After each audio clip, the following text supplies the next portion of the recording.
a lot of times, there is this confusion that the moment we call the term e-waste, it means it is going to give out some fumes. Nothing of that sort happens. We are working with over 50 plus brands, and we generally work with very large brands who are, which are multinationals, and are not necessarily doing it pure, from a compliance perspective. A lot of our work is also voluntary in nature. Via these campaigns, we reach out to individuals that you can call us, you can schedule, you can visit our collection center. We are happy to come to your office if you want us to do an awareness campaign at your office. So the idea is, how do we create mechanisms for people to give away their various varieties of waste to us? Let's take mobile phone, or let's say a laptop. I bought it for 1 lakh rupees. How should I give it for 200 to you? Correct. Because the correlation is with the, the mindset is कि 1 लाख का लिया था तो इतना सस्ता तो नहीं दे सकता. But the reality is where people are not finding कि इसका lifespan पूरा हो गया, मतलब इसमें कुछ नहीं है. So there is a whole economy which thrives on informal or crude ways of recycling these products. For example, wires हैं तो उसमें copper निकालना है तो we will just burn the wires, in the open air. So which causes serious generation of dioxins and furans. In some way, my belief, after these 4 or 5 years of work, especially, with Karosambhav, 5 years of work with Karosambhav, what I'm finding is, if we have to truly solve the problem, radical transparency is probably the answer. अभी बातचीत है हम कैसे करें. So ये बहुत बड़ा shift होता है. लेकिन हम कैसे करें में, हम सबसे बढ़िया करें is what I would love the dialogue to move. How do I do it better than yesterday?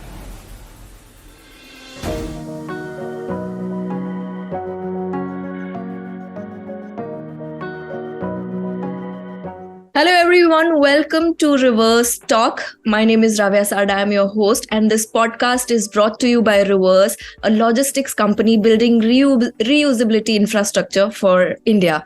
And today we have the pleasure of introducing Pranshu Singhal with us, the founder of Karosambhav, and India's leading producer responsibility organization. Hey Pranshu, welcome to the show. Hi Ravya, greetings. Hi. So Pranshu, did anyone tell you that you are attempting an impossible task, and that is why it became your mission to Karosambhav?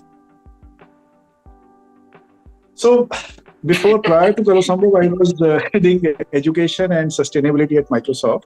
Okay. And I have been in the environmental space for almost 2 decades now. And when I was deciding to set up an organization to solve this problem at scale, the common feedback was, why are you even thinking this? I mean, this is nonsensical, doesn't make any sense. You have a set life, a set job, a great organization that you're working for. Why risk it all? And again, I know e-waste, quite well. We started with electronics waste, enabling circular economy in electronics waste. And the prime feedback was, doesn't make sense, impossible, kuch nahi hoga, mafia hai, all sorts of negative things. Right. While yes, it seemed a daunting task, the name Karosambhav really occurred and came very powerfully because... Correct. It's a powerful name. Yeah. So then it became कि ठीक है, इसको Karosambhav नाम रखते हैं. So whenever someone says something, and then our answer is, we are Karosambhav. So we will make it happen. Absolutely. And so let's begin with our conversation towards the podcast. Considering that every year, we humans create or produce a lot of plastic waste, equivalent to the weight of entire human population. There has been a dire need to promote responsible waste management and PRO. And PRO is a step in that direction, right? So I would like today to give you this floor to riff on this subject and talk about producer responsibility organization and your journey with Karosambhav. So how and when did you start this journey? So let me, sometimes we have, let's understand the full space first, and then I'll come to PRO. Correct. So the whole idea of enabling circular economy, and I'm saying at scale, or let's call it population scale. Okay. Then essentially means 3 things. First, setting up collection systems, which provide ease of participation to us. So if I want to give away my waste, I want to know where can I actually give it away. And I want to do it in a manner which is not very difficult for me. So first is, creating ease of participation in collection systems. Second is trust on the collection system itself. Like you will only give it away if you trust. Otherwise, I can just dump it. Why give it to someone, put in the effort if you have no trust on the system? So the first thing is to have collection systems at a massive scale. Just look at the whole economy and, look at all the distribution channels, all the retail channels. There are so many places where the product comes to you from. But how many of, places exist where you can give away your old dead product, your dead packaging, your materials which have finished their lifespan. So there is really no outlet for that. So one of the biggest needs, if we are to drive circular economy at scale, is setup of collection infrastructure. Right. The second thing is, even after you have collected, what do you do with it? Today, if you look at increasingly, look at any product, even a simple thing like a pen, just a simple thing like a pen has at least 10 materials. It has rubber, it has stainless steel, it has iron, it has plastic, it has ink, it has, and they're all blended together. You can't really open them apart. Right. So for any product, once it comes back, it is becoming very, very complex to recycle them. Let's take example of electronics. Any electronics today, a mobile phone, a laptop would have at least a few hundred components. And if we combine the total number of compounds, it is more or less over 500 plus type of compounds which are going in creation of these products. So while there is a whole economy on creation, the uncreation economy doesn't exist. True. So the second challenge is, post collection becomes how do you recycle these things? And yes, there are solutions emerging, but they are still emerging. I mean, we really need to work hard at figuring out these solutions so that we can get out elements so that they can go back. And then the third part is how do we, what I call utilization of secondary raw materials. How do we ensure that any material which is generated from recycling goes back into the same type of product?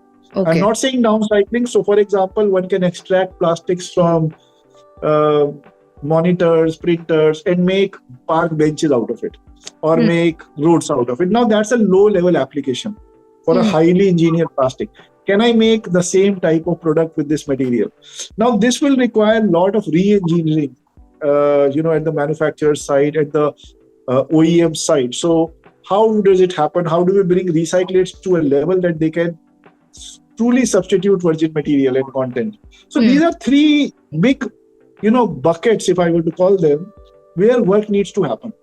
Correct. Now, when we talk of extended producer responsibility as a concept and a principle, what it essentially says, and I happen to be a student of Thomas Lindquist, who coined the term EPR in 1992. So I worked very extensively with him on EPR implementation globally. So one of the reasons why this term was coined was that organizations, brands who are putting the product in the market in the first place are the most knowledgeable about the product. Okay. They know how to distribute it, and they know, where to get it back. They know how probably to, what are the elements which have gone to it. So they are knowledgeable. Okay. And they have ability to generate finance for collection, recycling of this material, because they are the ones who are selling the product. So if they put an additional charge, or if they were to include the cost of collection and cost of going circular, producers have a very important role in this journey. So the term extended producer responsibility essentially meant that producers start playing a much larger role, a much more active role, but it doesn't mean that the full liability is of the producer. The liability continues to be with the whole value chain. Like if I as a person doesn't want to, if I don't want to give away my product, even if it is dead, like many of us would have old chargers, batteries, mobile phones in our drawers. We just don't want to give them away. Then no one producer can force it. So it requires an active participation, but producer has a very important role in financing the system and in bringing knowledge on the table. The producer of the product, right? Yes, on the product side. So what is a PRO now? Coming back to the question that you were asking. So PRO is nothing but an extended arm of the producer to do this work which has to be done at a grassroots level. Okay. So this organization essentially works hand in hand with the producer to first create collection systems of how do we, like they distribute products via distributors. PRO enables collection channels. They create collection channels. They would work with retail, with municipalities, with, multiple types of channels to get the products back in whatever form they are, and they may be broken, they may be completely trashed or so forth. But how do we get these back? So that's the first body of work. Second is to bring transparency and accountability in this whole value chain and also identify risks. Now, let's take example plastic waste. We have a fairly large, number of child labor in collection. Informal sector has a whole range of not so safe practices, working practices, which leads to impacting their health. So PRO's role is also to figure out these risks and then, along with support from brands, solve these risks. And again, I'm going to stay at a population scale. I'm not saying a tiny pilot here and a tiny pilot there. It has to be done at a scale which matters. That scale, okay. There is a third part of what a PRO ideally does, and PROs may, in a generic sense, PROs are not recyclers. Recyclers are generally a separate organization. A PRO that also audits the value chain, that if I have collected this, given it to a recycler, has it been recycled properly? What is happening to different materials? So the whole role, the whole value chain is essentially managed by the PRO on behalf of the brands. So, yeah. When I say brands, I mean producers. I'm using these terms interchangeably. So anyone who is putting a product on the market, a brand like, let's say, let me not name any brand, but any brand, of mobile phone, of laptops, of washing machine, they have the liability today to fulfill EPR obligations put forth for them. Okay. So that means Karo Sambhav collaborates with companies and brands and enables them to collect and recycle the waste related to their products. Yes. Correct? Yes. So how many brands has Karo Sambhav collaborated with till date? Can you name? We are working with over 50 plus brands, and we generally work with very large brands who are, which are multinationals and are not necessarily doing it pure, from a compliance perspective. A lot of our work is also voluntary in nature. So there are brands who want to drive circularity, not because there is a law in the country, but because it's a part of their global mandate, and they want to replace use of virgin material with recycled content. Okay, it works like that. So PRO serves as a constant reminder about the impact of plastic waste, as we all know. And in some ways, it acts as an incentive also to innovate and think outside the box, right? As well as create a greener environment and also greener environment and friendly products, right? Eco-friendly products and packaging. Karo Sambhav's methodology, e-waste methodology, when we talk, is it fully integrated with the government's vision? I mean, the government's vision of smart cities and digital India? So let us look at it. I'll just expand the question a bit more. So when we talk of circular economy, these three buckets that I earlier mentioned have to be created. One needs to figure out how collection systems are going to work. Correct. One needs to figure out how recycling has to work, and one needs to figure out how do we start reusing the material post recycling back for manufacturing. Correct. Now, all of this requires a whole environment, a framework where action can happen. For example, what are standards that need to exist for collection? What are the governance ways and means of governing the whole system? How do you audit the system? What kind of monitoring should be done? What kind of reports should be generated? So where Karo Sambhav works very actively is, and we call it industry creation efforts, circular economy industry creation efforts, is we partner then with a whole range of institutions. These include institutions like International Finance Corporation, GIZ, International Labour Organization, WEEE Forum, WWF. So a whole range of organizations which then establish these, what I call the framework elements. So then the industry growth can happen. Because then you have a reference on, okay, this is how I need to work. So So it starts gaining traction. So a very large body of our work. Yes. So we are also partnering with government organizations like MeitY, which is Ministry of Electronics and IT, on the on how to create awareness at a massive level in India, or with organizations like or institutions like GWMA, which is a waste management authority of body of Goa, or with various state pollution control boards to create awareness, to build capacities across the society on how to do better collection, how to create collection systems. So we have a whole range of work which is focused on industry, what I call industry creation. Right. I saw that. I mean, recently, I think I saw on your Facebook and LinkedIn profile also that Karo Sambhav is doing some campaigns. Right. So I think this is how the promotion works. So campaigns is so campaigns, so when I talked about the 3 buckets, one of the important facets of creating a collection system is letting people know that collection system exists. So how do you bring in ease of participation? How do you build in trust? Right. Participation. So we on a regular basis do a whole range of campaigns, but this is all funded and it is on behalf of the brands. So via these campaigns, we reach out to individuals that you can call us, you can schedule, you can visit our collection center. We are happy to come to your office if you want us to do an awareness campaign at your office. So the idea is, how do we create mechanisms for people to give away their various varieties of waste to us? Correct. And really make it easy at a grassroots level. Okay. So in a way, you are making sure that anything and everything that can be recycled should be recycled in a proper way. Yes. Correct.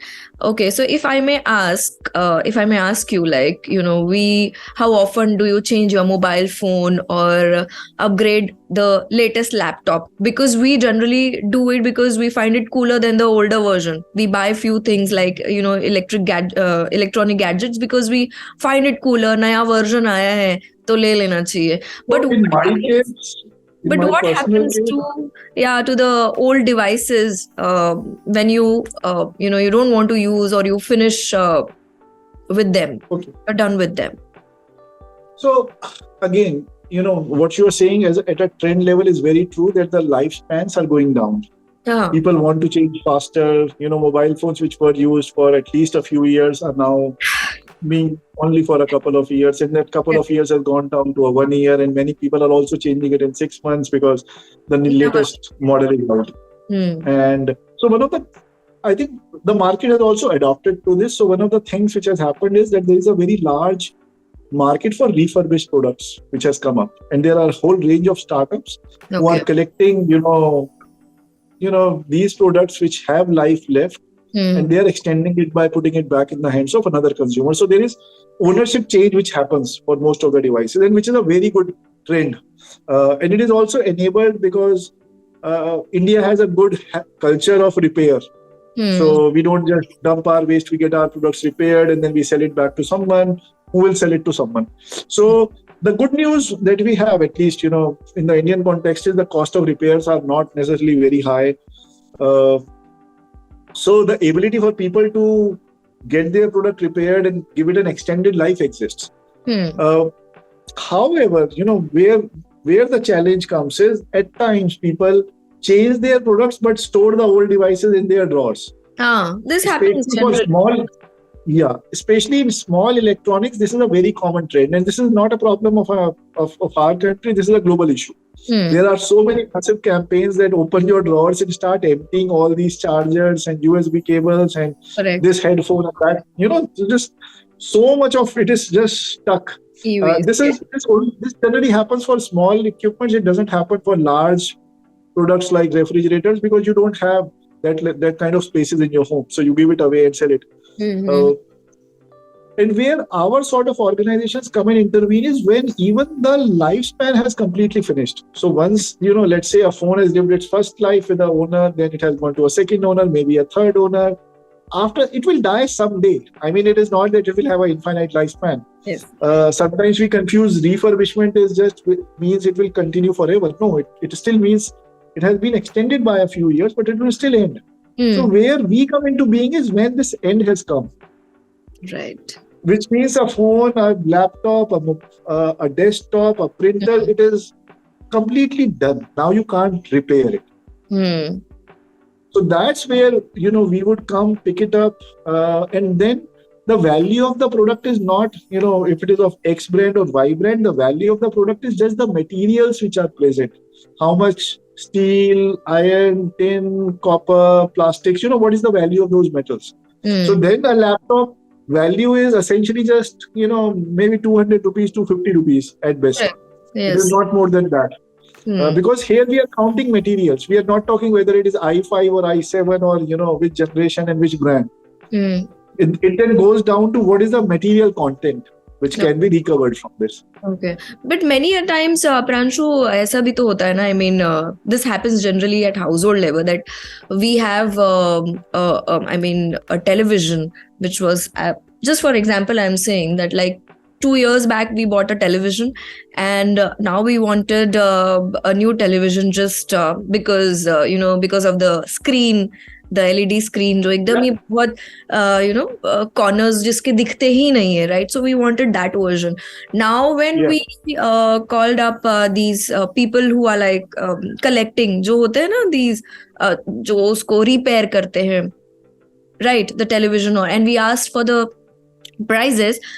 So उन्होंने start करके तो देखा, start करके देखने के बाद he said I cannot give you like more than 2,000 of this television. So वो तो television खराब भी नहीं था. So here I wanted to ask like why इतना price deduction? I think first of all the price of the products is falling. So if we correlate it to the buying price, I mean think of what a 55-inch TV used to cost long time back versus what it costs today.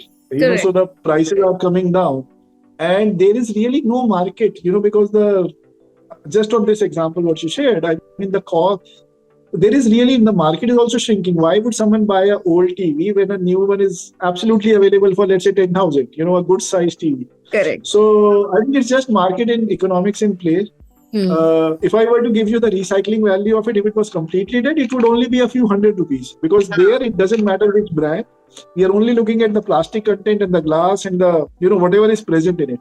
Okay. The material value would only be maybe a few hundred, maybe 1,000 rupees at max. That's it? Okay. So, but this also becomes a huge problem when people give their or want to recycle, because they always think that, I bought it for, let's take mobile phone or let's say a laptop. I bought it for 1 lakh rupees. How should I give it for 200 to you?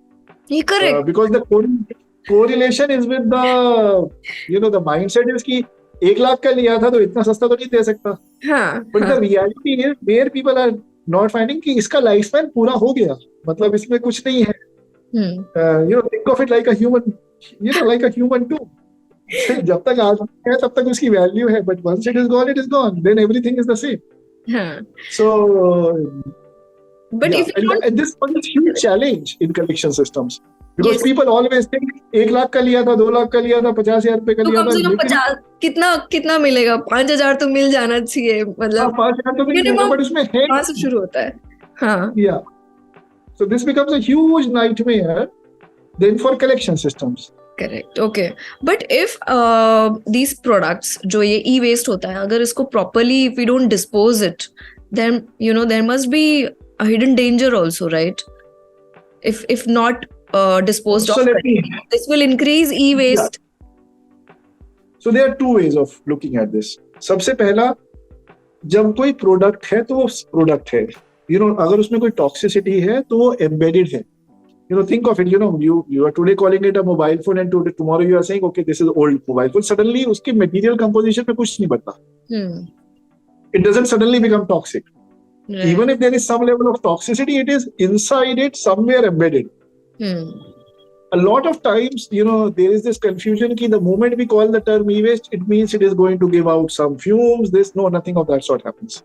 Okay. So it's a product, and any toxicity, if it is there, then it is embedded. It can only come out if someone is mishandling it, playing around it, breaking it down, doing some physical chemical change at a product level. So this is very important to understand, because otherwise, people misconstrue this. So if you are storing it, nothing disastrous is going to happen. But what you are limiting is, because if you had recycled it, the materials would have been extracted, which essentially meant that the load on mining would have gone down, because your old material has replaced virgin materials. Correct. So essentially you are avoiding that amount of mining, and mining does cause pollution, does cause challenges.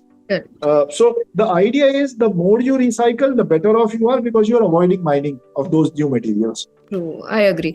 But when you were talking, you remember just few minutes back, you said that many of us stock the old mobile phones. When we open the drawer, you'll find few mobile phones जो पुराने रखे हुए हैं हमारे घर में. So here I want to ask, रखने चाहिए नहीं रखने चाहिए, or should we dispose it off? The answer is not dispose it off. The answer is recycle it. Recycle it, not dispose it off, because dispose करेंगे तो you will just dump it somewhere. It may not even get recycled. And always ask, your recycling system, जहाँ पर भी आप participate कर रहे हैं, कि इसका होगा क्या? क्योंकि बहुत बार हम कबाड़ी वाले को बेच देते हैं, so informal sector में दे देते हैं. Now it may again. So what happens in India is, and again, not just in India, in many emerging markets we see this. So there is a whole economy which thrives on informal or crude ways of recycling these products.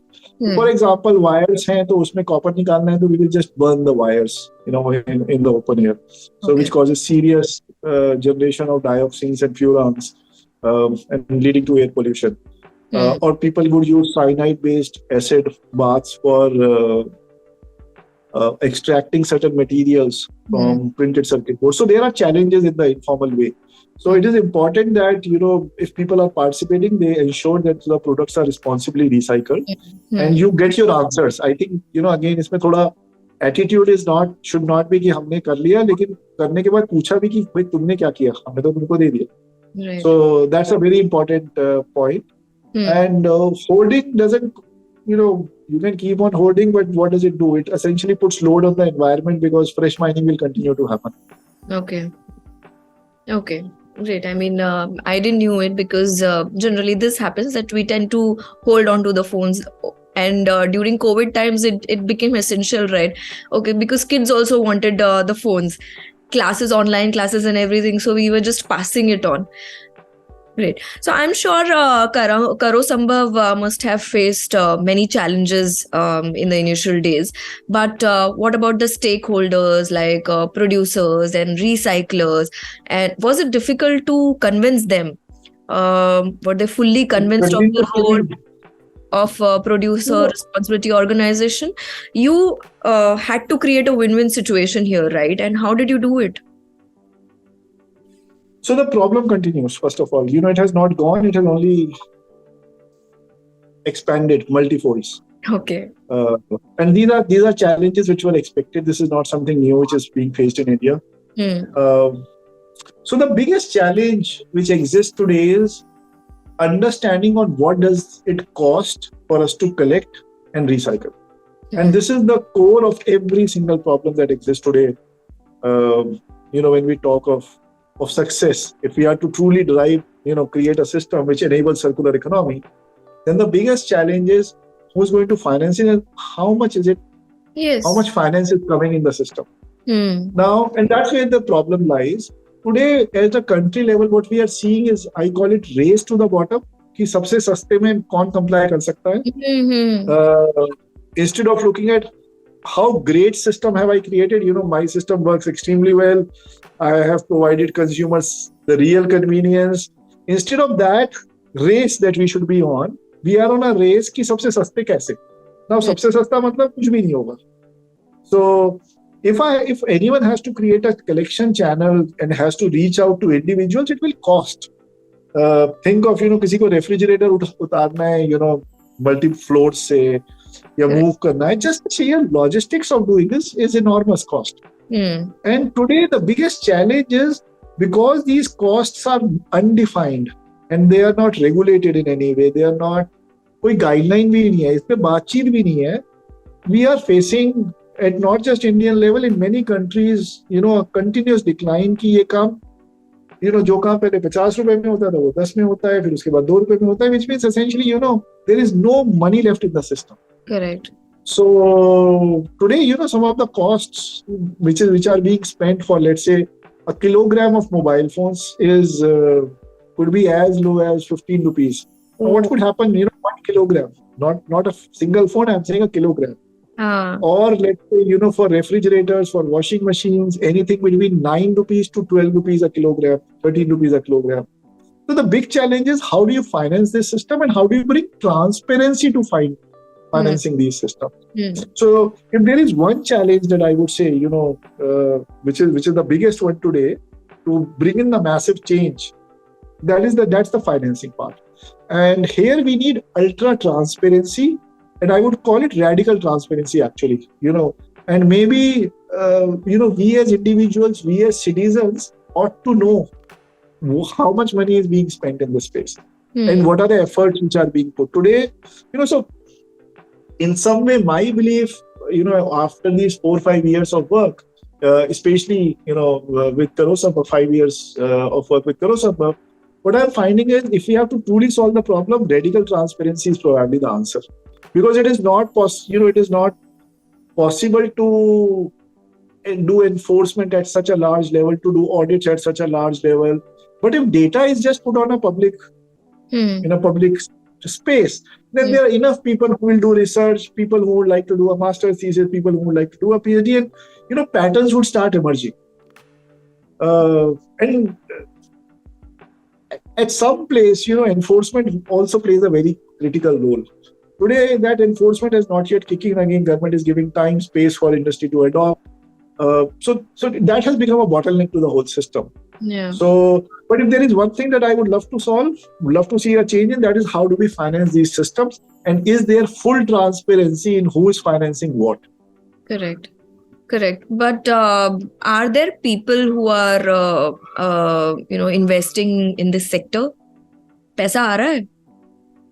पैसा कैसे आएगा? Again, इसको थोड़ा समझने की जरूरत है. पैसा तब आता है जब people see a ability for that money to grow. पर काम तो हो रहा है.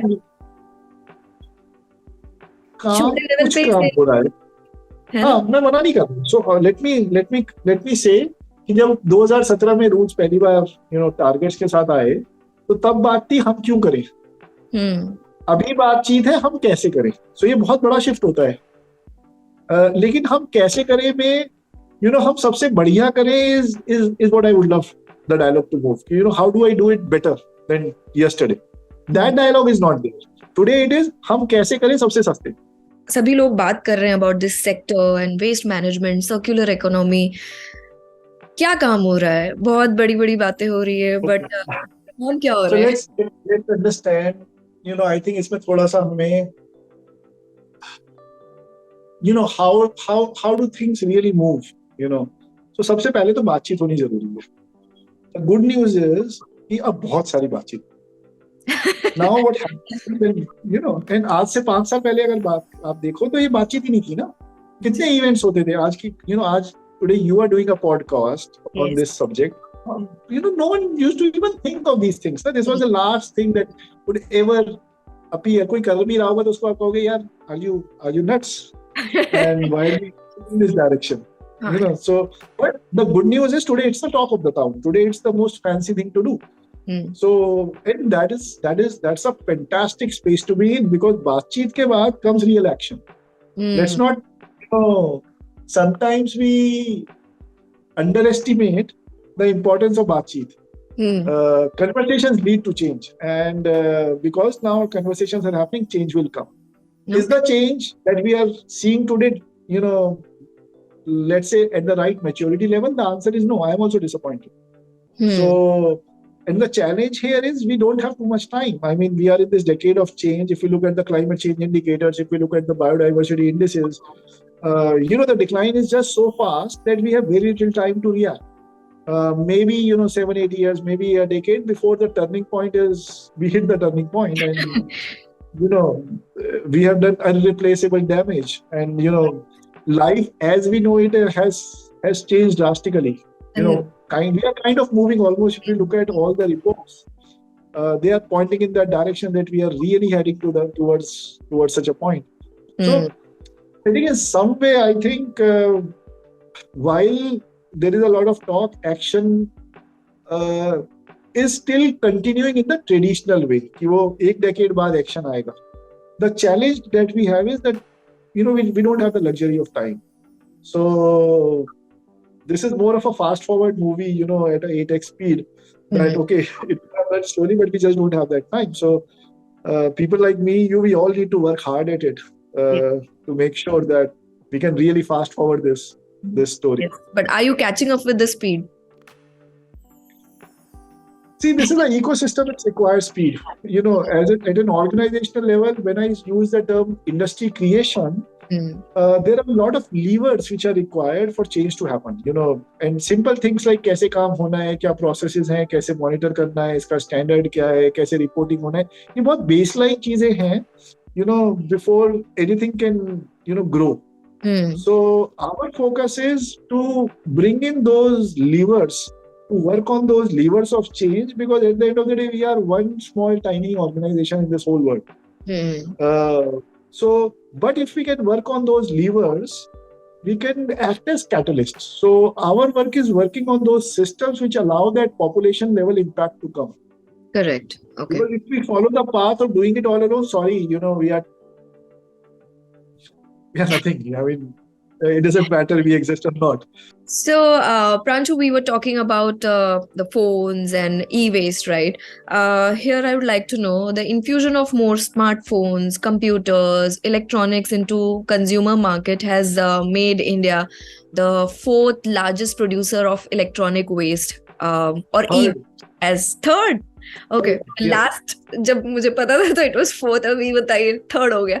So और e-waste, but how Karo Sambhav is working to transform India's e-waste sector? So as I said, doing the same, doing these things that I mentioned earlier. The first thing is creating collection systems. Okay. So we are working with a whole range of channels to create impact. So whether it is working in retail, working with informal sector, post-formalizing them, working with office complexes, educational institutions, doing campaigns at all levels, whether it is for school students or it is for college students, youth, or for office going people, or for people who are staying at home. Everyone has a role to play here. I mean, there is no, if someone asks me, what is your target audience? Sorry, everyone is a target audience. It's a very difficult question to answer in this space because everyone is having gadgets. Everyone is using devices of some form or the other. And while students carry a very active power in, bringing in a behavioral change at their parents' end or their relatives' end, but I think everyone ought to know what is the right thing to do for them. Right. So our biggest body of work continues to be in creating collection channels. Across the country, we are today present in, from 5 years, we are present in all states of India, roughly 50 cities where we work very actively. Okay. And then second thing is creating this awareness across different stakeholder groups. Third body of work that we are doing is on the recycling front, creating data sets, solutions, ways and means by which, there is a lot more accountability on the table. And then also figuring out mechanisms and creating those levers of change, as I talked earlier. Okay. So, Pranshu, we were talking about the collection centers, and the location of collection centers plays a crucial role in sustainable supply chains. Right. So how do collection centers here contribute to reduction of waste in environment, and how do you ensure efficiency or effectiveness of collection center operations?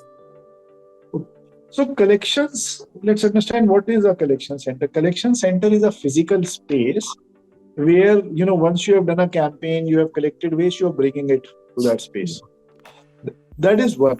The second type could be a space where, which is very accessible to people and people can walk in and give away their waste. Now, when we talk of walk-in spaces, today's spread of collection centers at a country level, if I were to combine all the collection centers that exist, not just ours but across, then we are doing a fairly poor work in executing. Because आप ही बोल रहे हैं? हाँ मैं बोल रहा हूँ because हमारे टोटल मिला के मैं कह रहा हूँ not just us, I am saying all the organizations like us put together, सारे मिला के maybe 1,000 collection centers होंगे, maybe 1,500 होंगे. Now compare it to the number of stores that exist just in a single market. Is that convenient? No. Like Delhi में 5 collection center होना, 10 collection center होना versus 10 lakh दुकानें होना. Right. So I am talking of that width that needs to exist, and it will come at some time. The more we focus, the more the system matures. It will come. So if I were to say, is dropping off convenient today? And municipalities ने इस तरह के centers नहीं बनाए हैं अभी. तो बहुत कम municipalities हैं जहाँ इस तरह के centers हैं कि आप अपना जहाँ पे रेगुलर कूड़ा डाल रहे हैं वहीं पे आप अपना इलेक्ट्रॉनिक वेस्ट भी डाल दे या अदर वेराइटीज ऑफ वेस्ट आप डाल सके. Today those don't exist. So for a person, it's we can call it inconvenient, but it is not so easy for them to participate. A easier system could be मैंने जहाँ से खरीदा वहाँ जाके दे आया. And I know that this shop is going to give it to this channel, and I trust this channel. Correct. Today, that is what I mean by ease, and that's where I would say the system is not doing it. However, if we look at what the existing system is doing, it is creating the possibility for campaigns to be launched for spaces jahan se, that becomes a central space where you can bring your material that has been collected on a daily basis. Got your point. Okay, but that's the infrastructure that is there. Yes, today. but do you think it's not convenient for the people, right?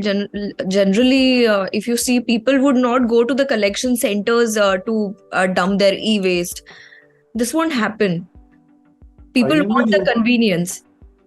I am with you. And I am with you. So that's where I think some of our campaigns come into being. So if, for example, and via this channel, let me say out loud, if you are working in any office and you want us to come to your office and do a campaign, we are happy to come. Let us know, reach out to us. You can look at our website, you can log in your request, or you can just drop us simply an email at engage@karosambhav.com. But we at a larger scale, right? We are happy to come. Try it. So if you have waste lying at your home, and especially you are in one of those cities where we are running mobile vans, we are today running mobile vans in over 30 cities. Then we can also schedule a pickup. But request is ideally, if you can collect a little bit more. If it is just one charger, it becomes highly cost inefficient. Right. And highly environmentally inefficient that a car, after running for several kilometers is picking up charger. Right. So what we generally request is, clean up your doors thoroughly, collect a lot more, maybe talk to your neighbors, then invite us, because then it makes a lot of spread the awareness. Correct. And then collectively, you can donate or give the e-waste. Yeah. Yes. Correct. But tell me, Pranshu, there are many organizations, that celebrate, reward, and incentive kind of a thing for their top performers, and they create a wall of fame. होता है बहुत सारी जगह पे, right? For the top performers, do you have something like this for the collectors? I mean, show and tell people that these presentations about success stories, or share their best collection practices and tactics. So to hopefully create a positive effect on the collectors who work in the sector. I can interpret this question in two ways. One is, how many people, so internally, how many people do we have, and is there a way to recognize them? That's the one way. A second way is, do we have an open source program where any individual can create a collection system and they are rewarded based on what they have done? So the second, requires a very active citizen participation. And today we don't see that level of participation at the end of individuals. On the other side, where we have our systems, internally we do have very strong recognition systems for people who are doing outstanding work at a community level, at a, because it is really about inspiration. Na? Yes. It is really about going and telling person why you need to take a little bit extra step. How do you make him walk a little bit extra mile to bring in that change, and making sure that he or she understands that change. They participate. Not only they participate, they are inspired to participate, and they are then inspiring others to participate. Right. So innovation hota hai Pranshu yahan par, and can you share a few of these innovative technologies being used at collection centers, your collection centers, if we say, to improve the waste management process? So when we talk of innovation, let's not attach the term technologies to it. Let's just keep it as innovation, because innovation is very broad. And a lot of work in innovation here is on, I would also say, social engineering side. How do you work on behavioral changes? How do you enable people to move from let's say, a cash-based economy? So, for example, when we work with retail, their simple answer is, ये तो हम कबाड़ी वाले को दे देते हैं और वो हमें कैश देके जाता है, आप भी हमें कैश दो. Sorry, we can't do that. You have to give us an invoice with GST, and we can only pay you in digital money and with all the taxes that you have to pay back then. So a lot of this work is actually social engineering. And for me, that's a bigger innovation which is required, because you have to fundamentally alter the way different channels work, how society operates today. You have to inculcate a habit of, this is the right way to do it, and this is how I'm going to do it. And today, that is, if I were to look at 5 years back, this was a huge challenge on how do we drive that change. Correct. And the whole focus that we are trying to do is, how do we make sure this happens? So that's the very first part. Apart from that, because this space is so new, and not just in India, at a global level, circular economic frameworks are not yet there. So like I said, collection kaise ho, what's the right way to do it? Formalization kaise ho, what's the right way to do it? How do I measure? What is accountability? How much should be spent? What is the right measure? What kind of accountability? What kind of public disclosure? How to report this from a public point of view? These things don't really exist. So, and for me, the biggest innovation is really building, block by block, all these things. Because otherwise, you are talking of a big building, yahan foundation elements hi nahi hai. Right. And a very big body of our work, as I said earlier, is focused on, ये basics तो ठीक हो पहले हमारे. अगर हमें यही नहीं पता कि, what is going to come out of a ton of keyboard or a ton of, let's say, printers, and this data has to be the same across all recyclers. अगर यही vary हो रहा है, तो कुछ तो fundamentally problem है ना reporting के system में. Because it is not कि इंडिया में कोई किसी के पास special printers आ रहे हैं, किसी के पास कुछ और आ रहे हैं. This mix is similar. There may be some some percentage changes, but not so much. If we do not invest in collection channels, we can't expect collection to grow tomorrow. If the recycling industry has to grow, then they need investments, and investment will only come when there are fundamentals which are right. It is an investable proposition. Today, is it really an investable proposition? The answer is no, because industry के fundamentals ही अभी तक set ही नहीं हुए हैं.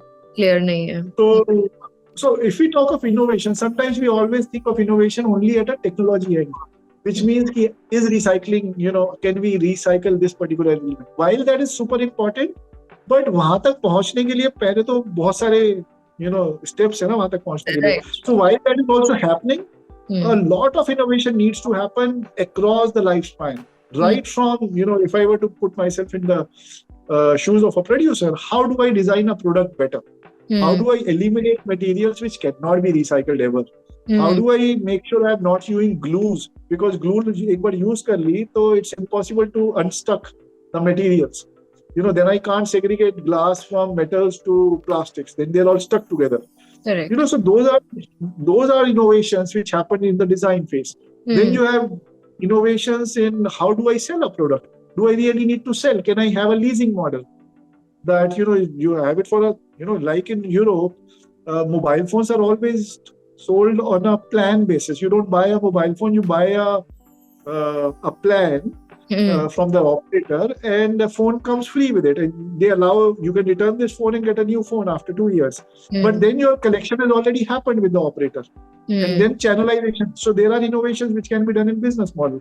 Then you have innovations in how you provide customer service from a refurbishing. Okay, I may design my phones in a way that it has modular components, so you can open it yourself and fix those components. Then you have innovations in collection schemes. How do I collect? Maybe some people can use what is called a advanced recycling fee, that I will give you some money that you deposited with me right when you purchase the product. So there is the point I want to say is that there is innovation across the value chain.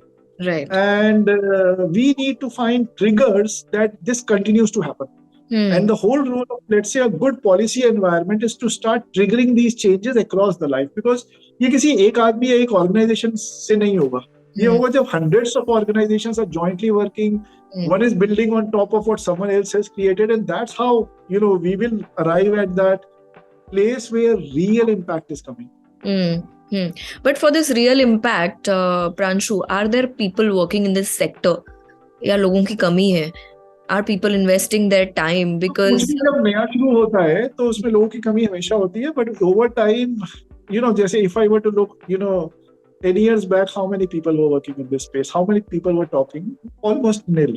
No. Today, that number has grown at least 5 folds. The more traction it gains, so it's like a bell curve. It's a time, and then it suddenly starts shooting up. So we have not reached that pace. And whether it is from a policy point of view, whether it is from an industry creation point of view, we need to create those catalysts which allow this to work a lot more swiftly to hasten the whole process of this change. So क्योंकि time नहीं है हमारे पास, ये सबसे important problem जो है हमारे पास time नहीं है. Correct. But करो संभव बहुत initially, मतलब बहुत पहले आया था जब start हुआ था. was almost the first organization in this space. First organization, right? To start all of this. So what about the competition? Is there a competition in this sector? See, again, instead of calling it competition, let's call it people who are jointly creating the ecosystem. Think again, जो मैं पहले कहा था, creation की economy में कितने हजार organizations हैं, jointly कर रहे हैं, but कोई competition नहीं है, सब मतलब मिल के साथ में मैं भी करूँ तो भी करें. There is a lot of competition, but that competition is today going in the wrong direction. We are not competing on good quality. कि recycling ऐसी है, I can better it. Let me create a lot more eco-efficiency in my recycling. Or I have created a great collection system in urban, but किसी ने rural में नहीं करा, villages में नहीं करा, गाँव में नहीं पहुंचा, तो अच्छा मैं village में पहुंचाता हूँ. For me, that is good competition. Right. What we have is a competition only on pricing. अच्छा तुमने 2 रुपए में ऑफर करा ये काम, तो मैं 50 पैसे में करूंगा, फिर कोई 25 पैसे में करेगा. So what is, and because there is no guidance on this, like I said earlier, we don't have accountability on financing of the system. This is such a loose end that it is essentially wiping off all the good work that was done in the first few years. Right. I would stick to, इसके लिए time कोई और नहीं है. The time is really now. Yeah. If we need to act, the action has to happen now. One can always say that these things take time, behavior will take time, but we don't have the luxury of time. And for me, this is the only thing, if you even go to our website, it starts with a ticker. This is the decade of action as suggested by the UN. They coined it as the decade of action. Yes. We really need to make it count. कल ऐसा ना हो कि कहीं अरे यार पूरा time था, कुछ कर सकते थे, सोचते रह गए, बातचीत में रह गए, कॉन्फ्रेंसेस में गए खूब सारी, लेकिन काम नहीं करा. So we need to really rethink the way we are looking at it. Not just from our position, not just from our earnings, not just from the opportunity point of view, but the fact that there is really no other earth. There is no other way to turn it. ये off on switch नहीं है कि आज कर लिया कल नहीं करा. एक बार ये off हो गया तो ये off ही हो गया. So we have to think of it at a species level. It's a very different level of thinking that has to be bought. And a very simple message is, the time for action is now. There is really no other time. Yes. So thank you, Pranshu. Thank you for your time. I know you have been busy and, hectic schedule hai, but thank you so much. At the end, before we leave, I would like to say that reduce consumption as much as you can and reuse as much as you can and as long as you can. So until next week, see you again. Thank you, Pranshu. Thank you for joining us. Sure. Thank you. My pleasure.